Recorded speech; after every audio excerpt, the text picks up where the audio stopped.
savoir qu'on a des collègues qui sont tous en difficulté au centre hospitalier, qui ressentent malheureusement de la souffrance morale au travail, des conditions difficiles de fonctionnement depuis plusieurs semaines, voire plusieurs mois, des conditions difficiles de relation avec leur encadrement.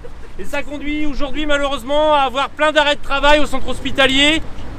Et dans le même contexte, on apprend malheureusement qu'un service d'entrant va fermer avec des conséquences néfastes pour les prises en charge sur tout le pôle de psychiatrie adulte.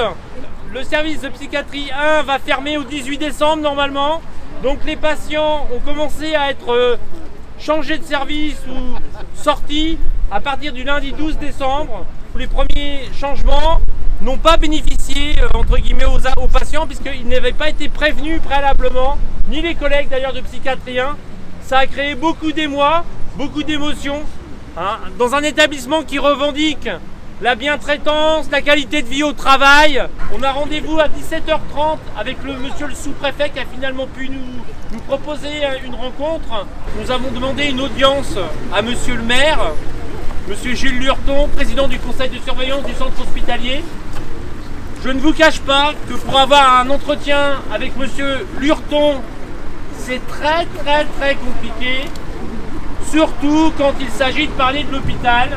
On a eu un conseil de surveillance le 13 novembre. Le 13 novembre où déjà on avait alerté sur les difficultés de fonctionnement de manière générale sur le centre hospitalier. On avait eu presque un sourire caustique du maire. Voilà, un sourire caustique aussi du représentant de l'ARS. Eh bien les agents malheureusement sont venus nous voir dans les jours qui ont suivi pour nous dire que c'était plus possible. On était fiers de nos collègues, donc je vous demande de les applaudir.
Comment qui souhaite venir s'exprimer avec le sous-préfet?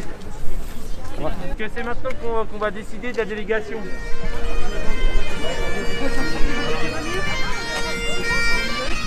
Vous avez fait ce qu'il a dit pour